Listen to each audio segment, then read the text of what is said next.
तो आज हमारे बीच आदरणीय कविता दीदी जी हैं, जो वर्षों से ये सेवा आप कर रहे हैं। रक्षाबंधन पर विशेष बहुत प्रकार की सेवाएं होती हैं, लेकिन इतने त्यौहार हैं, हर त्यौहार का कोई न कोई अलग अर्थ निकलता है। तो दीदी जी, आप बहुत स्थानों पर जाते रहे, चंडीगढ़ के अलावा भी बहुत स्थानों पर गए होंगे, तो इस दिन आपको क्या शिक्षा लोगों को अलग अलग स्थानों पर देते हैं और कितनी वो कारगर रहती है? और क्या आज के दिन हम मानते हैं ये बात कि अभिव्यक्ति में लोग कहते हैं जितना समुद्र में नीर है इतने ही मनुष्य में बुराइयां भरी हुई हैं, ऐसी सी स्लोगन जो है लोग लिख के लगाते हैं। तो ये बुराइयां इतनी जो भरी हुई हैं कैसे निकले? पहले तो यही सुनते थे 5 बुराइयां विशेष काम, क्रोध, लोभ, मोह, अहंकार मनुष्य में है, लेकिन आजकल तो बता रहे हैं कि बहुत बड़ा रूप हो गया है। तो इनसे कैसे मुक्त हुआ जाए या कुछ रूप से मुक्त हुआ जाए और धीरे धीरे उस पर आगे बढ़ा जाए, जो व्यक्ति पूर्ण रूप से पवित्र शीतल बन सके? तो ऐसा आज के दिन आदरणीय कविता जी से हम सुनते हैं। ओम शांति। ओम शांति।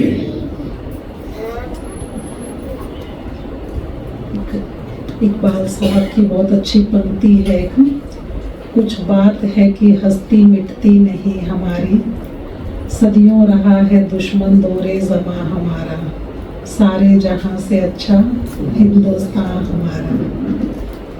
यानी ये वो विशेष बात है कि हम हमेशा ये सोचते आए हैं, हमेशा ये कहते आए हैं, सोचते आए हैं कि परिवर्तन संसार का नियम है, लेकिन वो परिवर्तन हो रहा है तब से लेकर नेगेटिव तक, अच्छे से लेके बुराई तक हम सब ने होते देखा अपने अपने ज़माने अनुसार। और ऐसी ऐसी बात भी होते देखी, वो उसकी बहुत लंबी चर्चा करने की ज़रूरत नहीं, क्योंकि आप सब साक्षी हैं, चाहे जो अब 70 वर्ष की उम्र में है, चाहे 50 वर्ष की उम्र में है, चाहे उससे भी पुराने हैं। हमारी दादी माँ वो कहा करते थे कि पहले जो गलियों में खरीदने के लिए आते थे ना, वो टूटी फूटी चांदी खरीदने आते थे। गोटा बेच लो, जरी बेच लो, ये चांदी की होती थी। गोटा, जरी, ये सब चांदी का काम होता था। तो चांदी के काले हुए बर्तन, चांदी टूटी फूटी, तो वो बेच लो, वो खरीदा करते थे। फिर धीरे धीरे समय बदल गया, तो पीतल के भांडे बेच लो, पीतल के, तांबे के, कांसे के टूटे फूटे भांडे, बर्तन, ये बेच लो, यानी वो खरीदे जा सकते हैं। उसके बाद टूटिया पजिया लोहा बेच लो, है ना, कोई जंग लगिया किला, टूटिया पजिया लोहा, वो बेच लो, यानी वो भी बिकने लगा, खरीदा जा सकता था। समय बदल गया देखते देखते, और फिर छान, बूरा, बासी रोटी, कागज, प्लास्टिक, सब गंदमंद, सब बेच लो। यानी समय बदलने का मतलब ये है कि जैसे जैसे जनसंख्या बढ़ती गई, बुराइयां बढ़ती गई, और ये जो घटिया से घटिया, बेकार से बेकार चीज जिनको कहते थे, उन सब की वैल्यू होने लगी।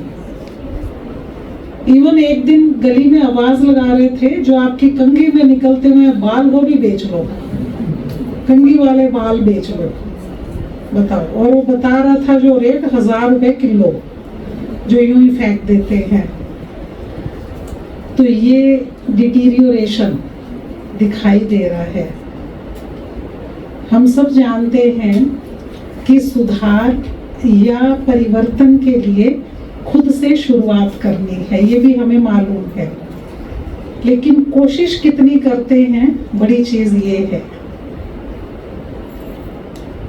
हम भाई साहब से मिल रहे थे, जज साहब से, बड़ी इंटरेस्टिंग बात इन्होंने बताई थी।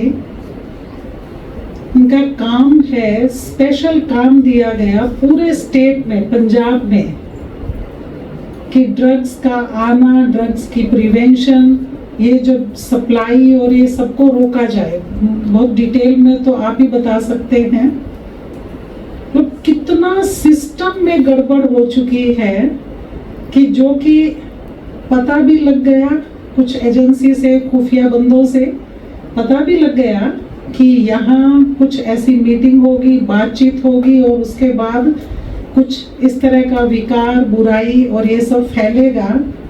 पुलिस को आगाह किया गया, पुलिस भेजी गई, लेकिन कितना सिस्टम में गड़बड़ है कि बजाय उनको पकड़ने के पुलिस ने दूर से ही हूटर बजा दिया और वो सब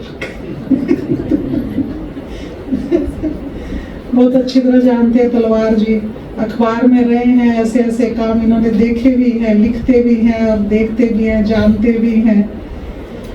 बहुत सी ऐसी चीजें हैं जिसको आज ही रूट से ठीक करने की जरूरत है और हम ऊपर ऊपर से भी ठीक करने की कोशिश नहीं कर पा रहे हैं। और हम सभी जानते हैं जो हमारे अंदर भी कमियां कमजोरियां हैं, कहीं रूट बैरियर है उसका, तो वो रूट कॉज खत्म करने की जरूरत है। एक व्यक्ति ये कहता मिलता है कि मुझे हमेशा मेरे सीनियर्स डांटते रहते हैं, मैं परेशान होता हूँ, मैं डिप्रेशन में आ जाता हूँ, मैं बड़ा दुखी हूँ। कभी उसने ये जानने की कोशिश ही नहीं की कि वो डांटते क्यों हैं। ऑफिस में लेट जाना, सिंसियरली काम ना करना और बहुत सारे कारण हैं, उसकी कभी चर्चा नहीं की, बस वो डांटते हैं इसी की चर्चा होती है। तो ये चीजें ढूंढने की जरूरत है कि मेरे दुख का कारण कोई दूसरा नहीं है। कभी भी गहराई से आप सोचकर देखेंगे ना, तो अपनी हार्ड वर्क की कमी, अपनी सुस्ती, अपनी परेशानी, अपने टाइम मैनेजमेंट की कमी, अपना व्यवहार कुशलता ठीक नहीं है ना, खुद की कमी, वो जो महसूस करेंगे तो पता चलेगा कि यहाँ कुछ गड़बड़ है, उस गड़बड़ की वजह से मैं ठीक नहीं रह पाता हूँ, ये मुझे देखने की ज़रूरत है। तो कुछ चीज़ें ऐसी है जो हमें आज ही ठीक करने की ज़रूरत है अपने पास बैठकर। पेरिस में एक एफिल टावर मशहूर है और जो जानते हैं बहुत ऊंचा बना हुआ है, पेरिस में आप कहीं भी जाओ वहीं से दिखाई देता है। तो एक आदमी वहाँ टावर की जड़ों में बैठा रहता था, बिल्कुल उसके प्लेटफॉर्म के पास, वही जड़ में बैठा रहता था। तो उसको कईयों ने देखा, कभी वहाँ अखबार पढ़ रहा है, कभी घूम रहा है, कभी दोस्तों के साथ कुछ खेल रहा है, कुछ बातचीत कर रहा है। लेकिन सुबह, दोपहर, शाम जब भी कोई भी, कुछ लोग ऐसे थे 4-5 लोग जो कभी भी सैर करने जाते या कहीं भी जाते उसे वही पाते थे। तो एक ने हिम्मत करके पूछ लिया कि लगता है आपको इस एफिल टावर से बड़ा प्यार है। वो गुस्से से चिढ़कर बोला, no no no, I totally dislike this Eiffel tower, but you are always available here, जब देखो यही पाए जाते हो। तो कहता इसीलिए मैं यहाँ रहता हूँ, क्योंकि मैंने पेरिस में जहाँ जहाँ घर बनाया, जहाँ जहाँ मैं गया, मुझे वहीं से दिखाई देता है ये, और मैं इससे बड़ा दुखी हूँ, मैं इसको देखना ही नहीं चाहता हूँ। सिर्फ यही एक ऐसी जगह है जहाँ से ये दिखता नहीं है। तो बिल्कुल उसकी जड़ में, उसके प्लेटफॉर्म के पास, क्योंकि स्पेशल सिर बहुत ऊपर करके देखना पड़ेगा, तो वहां से वो दिखता नहीं है। अपने आप को देखिए जरा, हम सभी अपने पास ही रहते हैं सबसे ज्यादा, अपने नजदीक, और खुद को कभी नहीं देखते हैं। दूर की नजर तेज है, उसने कौन से कपड़े पहने हैं, वो क्या खाता है, वो क्या करता है, वो कहाँ जाता है, उनके घर कौन आता है, उसकी क्या आदत है, सारा दिन हमें दूर वाली चीजें दिखाई देती रहती है। रूह और जिस्म ताउम्र साथ रहे, बट एक दूसरे से वाकिफ ना हुए। अपने पास रहते हुए हम एक दूसरे को जानते नहीं हैं, एक दूसरे से वाकिफ नहीं हुए, जबकि खुद के पास बैठने की सबसे ज्यादा जरूरत है, अपने पास बैठने की, अपने नजदीक रहने की। और इसके लिए जब जब यहाँ निमंत्रण दिया जाता है, अक्सर आप आते हैं और कितनों को समझाते भी होंगे, बात भी करते होंगे कि हमें जहाँ ज़रूरत पड़ती है हम भगवान को याद भी कर लेते हैं, उस वक्त कभी कभी गलतियां करके पश्चाताप भी कर लेते हैं। हमने समझा हुआ भगवान माना बहुत दूर की चीज जिसे सिर्फ मुसीबत में याद किया जाता है। हमने भगवान को एक ऐसा इंस्ट्रूमेंट बना रखा है कि हम तो मूर्ख पापी हैं ही हैं, दुष्ट हैं, खलकामी हैं, और आप बहुत ऊंची और बहुत दूर की हस्ती हैं और सर्वोच्च हैं, और आपको तो सिर्फ हम टेंशन या मुसीबत में ही याद करेंगे। ये हमने समझा हुआ है।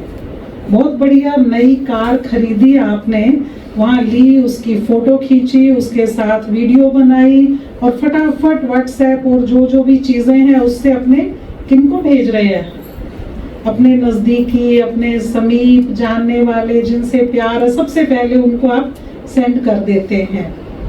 कभी ये याद आया कि स्कूटर चलाया करते थे, आज इतनी बढ़िया कार खरीदने के लायक किसने बनाया है?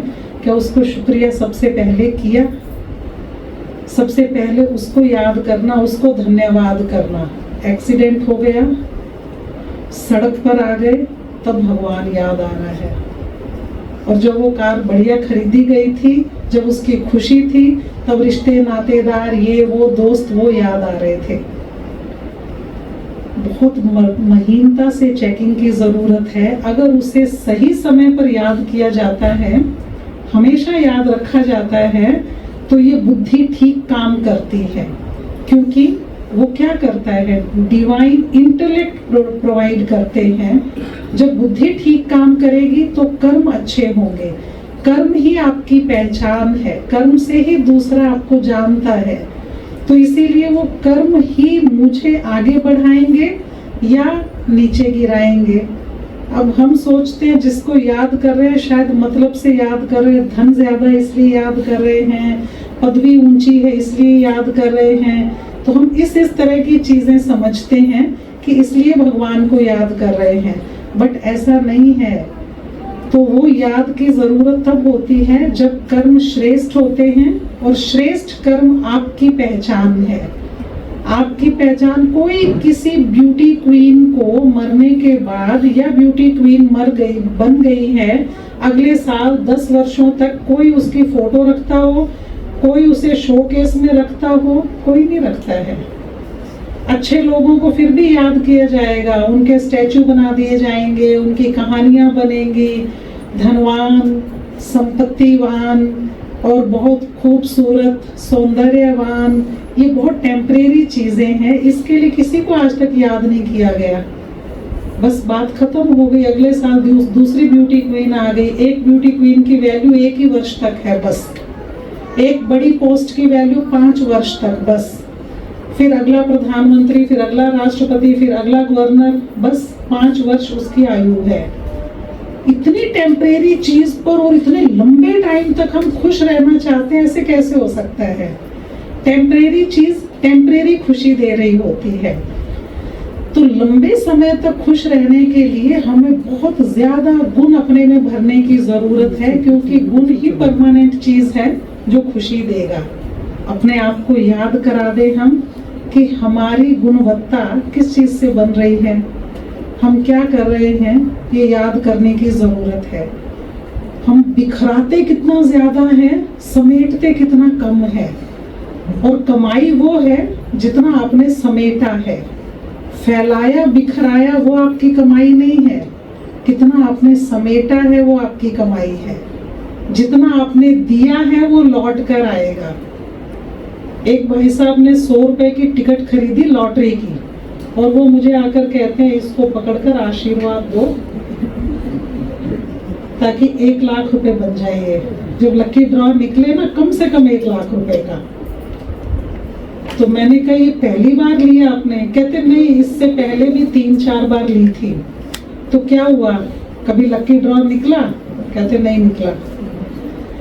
तो दिवाली से कुछ टाइम पहले लेते हैं, दिवाली के बम्पर प्राइज का इंतजार करते हैं, भाई इसमें लॉटरी निकलने वाली है।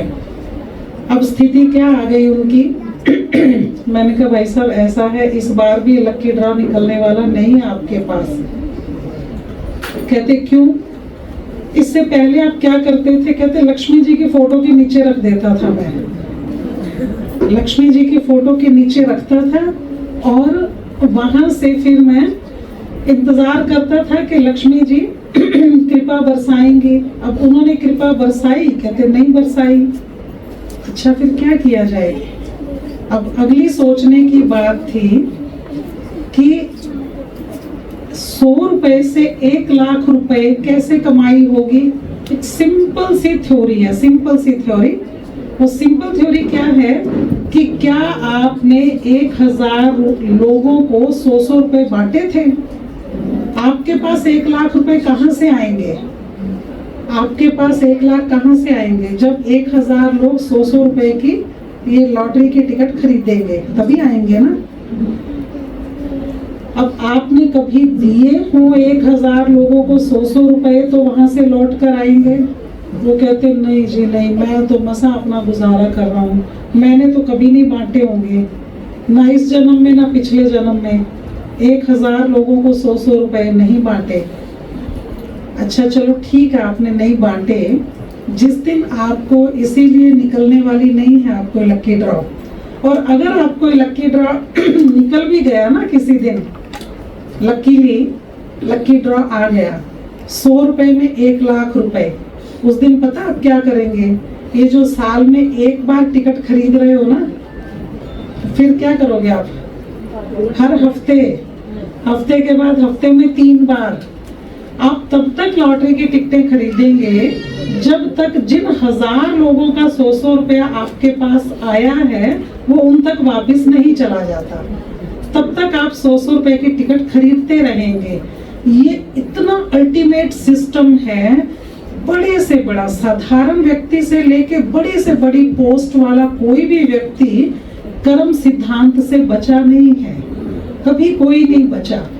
कोई समझते भाई इतने बड़े बड़े घोटाले करके हम आराम से बैठ जाएंगे, ऐसा हुआ नहीं आज तक। चाहे कुछ भी कहते रहे, पुलिस ठीक नहीं, वो ठीक नहीं, ये ठीक नहीं, अपने आप कर्म ही रिवर्ट हो जाते हैं, अपने आप उसको सजा मिलती है, दिखाई देती है, और बाकी सब भी देख रहे होते हैं।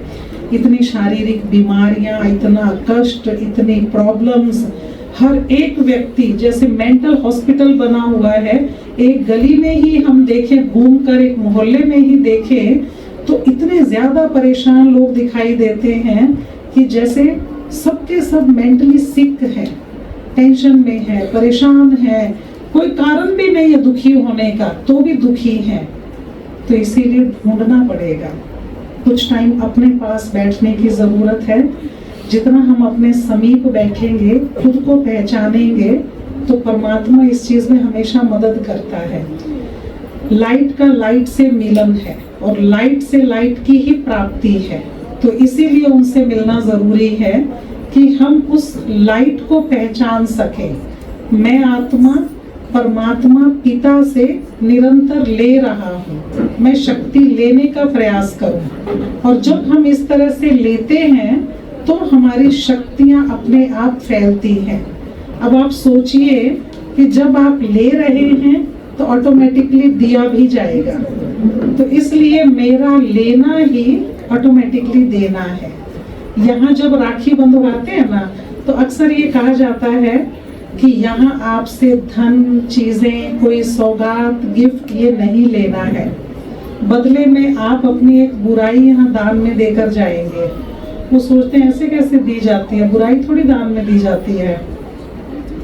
अब बुराई तो लाते हैं साथ ही ले जाते हैं, कहते हम आपके दुख बांट रहे हैं। दुख कैसे बांटते हैं? इसने बात शुरू करी दुख की, मेरे ना दांत में बहुत दर्द है, मेरी संतान इतनी दुखी कर रही है मुझे, मैं बहुत परेशान हूँ।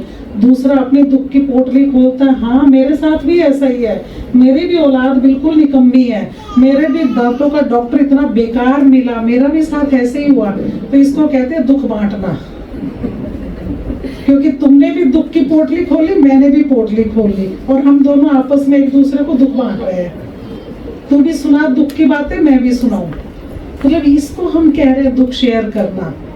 अब करना ये है कि हम सभी के सभी वो आत्माएं हैं जो अपने आप को याद कराते ये चीज कि हम सभी जितना भी अपने आप को हम संभालते जाएंगे उतना हमारी परेशानियां कैसे दूर होंगी। मैं दुखी, तुम दुखी, इससे सुख नहीं बढ़ता है। एक व्यक्ति को स्ट्रॉन्ग बनने की जरूरत है, तो जितना हम स्ट्रॉन्ग बनते हैं उतना हमारी टेंशन दूर होती है। आपकी स्ट्रेंथ आपको कितना अच्छा बना रही है आप खुद सोच सकते हैं। इसीलिए यहाँ बैठकर एक बुराई का दान करना मीन्स कि संकल्प लेना है कि ये बुराई मुझे यूज नहीं करनी है दोबारा, कि ये बुरी बात, ये बुराई मैं यूज नहीं करूंगा। क्या ऐसा सोच सकते हैं आप? गुस्सा करना आम सी बात है।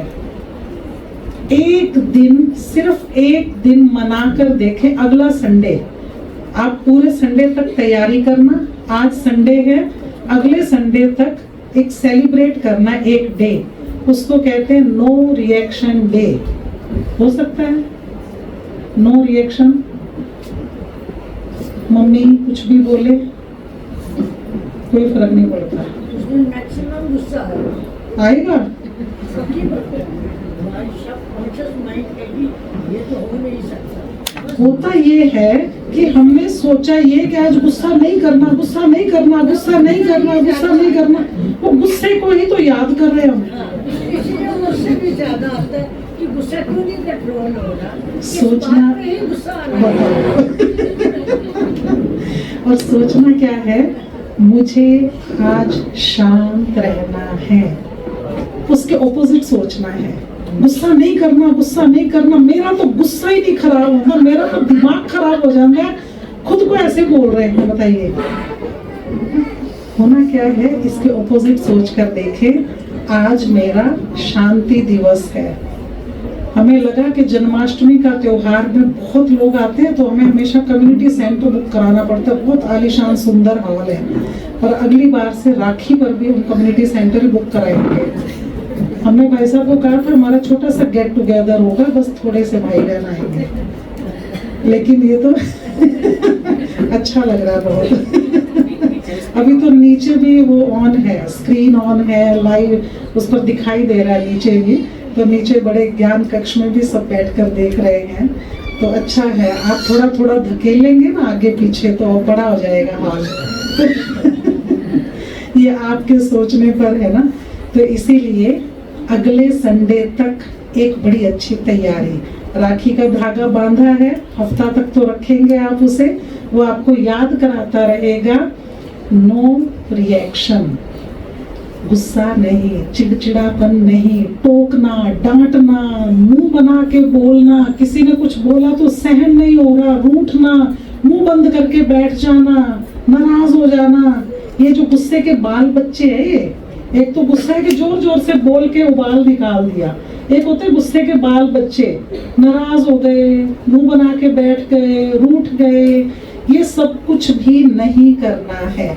No reaction, no reaction, no reaction. अपने घर में मिरर पे लिख दे, बेडरूम में लिख देना है, किचन में लिख देना है, अलमीरा पे लिख देना है, सब जगह लिखना है।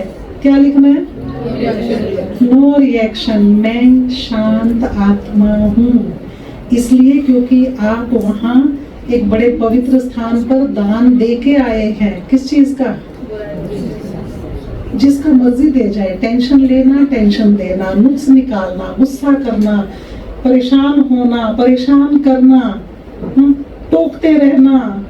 जैसे उम्र बड़ी होती जाती है साइलेंट हो जाना चाहिए, होता उल्टा है। उम्र बड़ी होती जाती है, बाकी शरीर काम नहीं कर रहा, जुबान ही काम कर रही है सबसे ज्यादा। और इसी को चुप कराना मुश्किल है। बच्चे इतने खुश हो रहे हैं अपनी मम्मियों को देखकर। प्रैक्टिस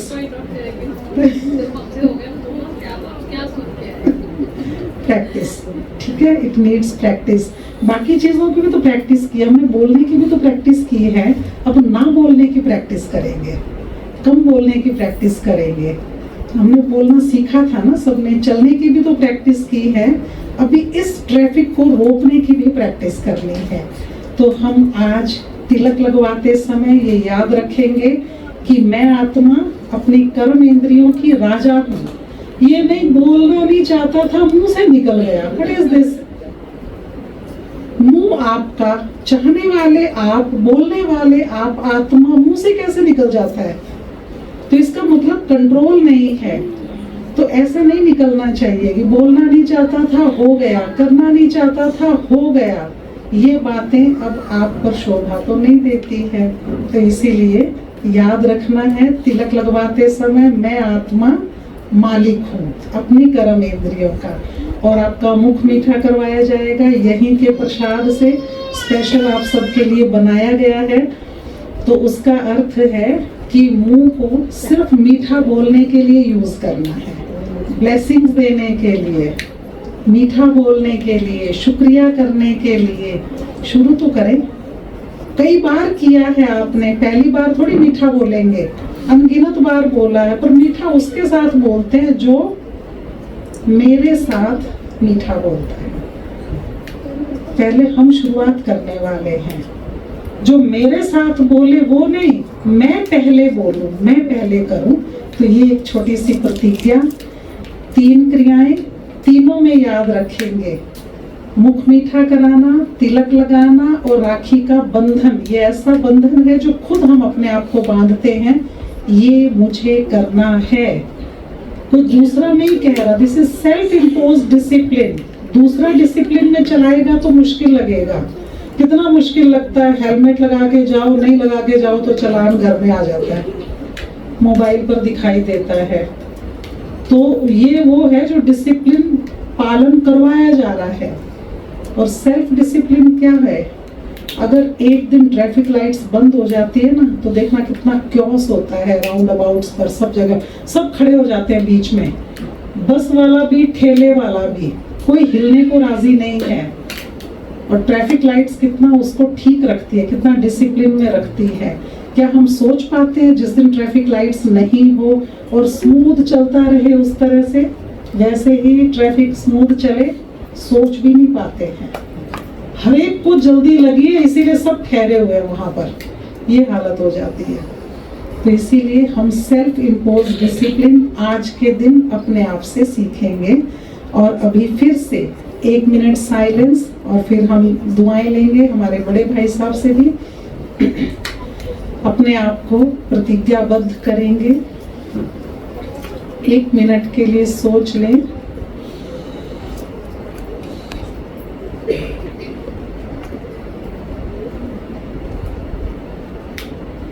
भगवान से प्यार,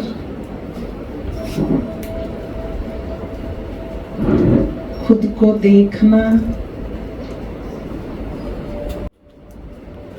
यही मुझ आत्मा की मर्यादा है।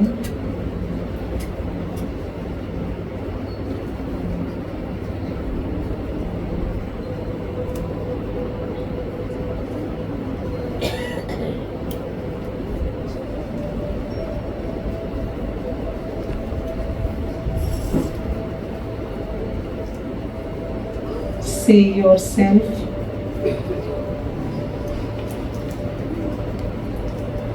I am peaceful soul.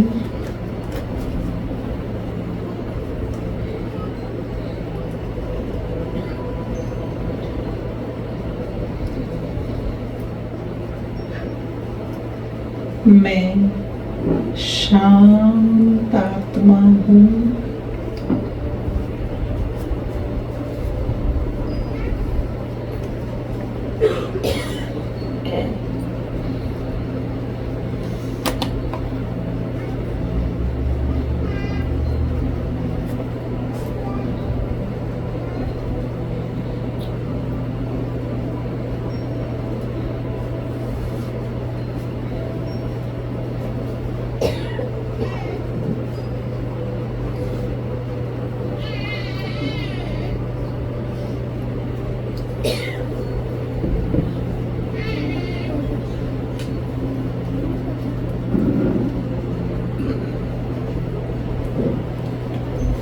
अपने चारों तरफ लाइट का ऑरा फील करेंगे।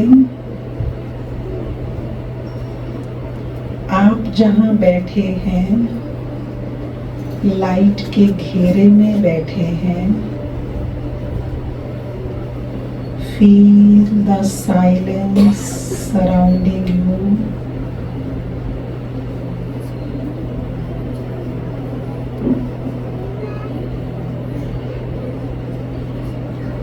मैं शांत आत्मा हूँ।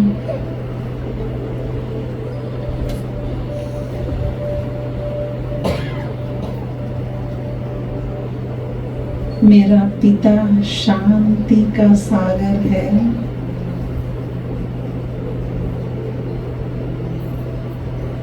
उनका प्रकाश मेरे चारों तरफ फैल रहा है।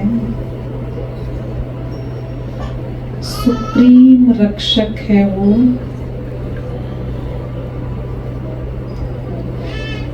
मैं सर्वशक्तिवान की सुरक्षा के घेरे में हूँ।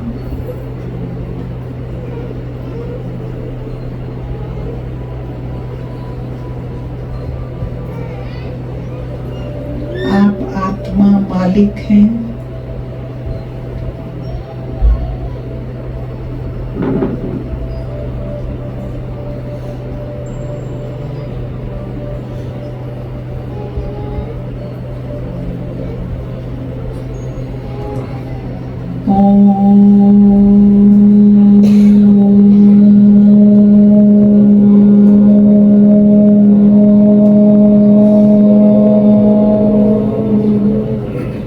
शांति शांति शांति।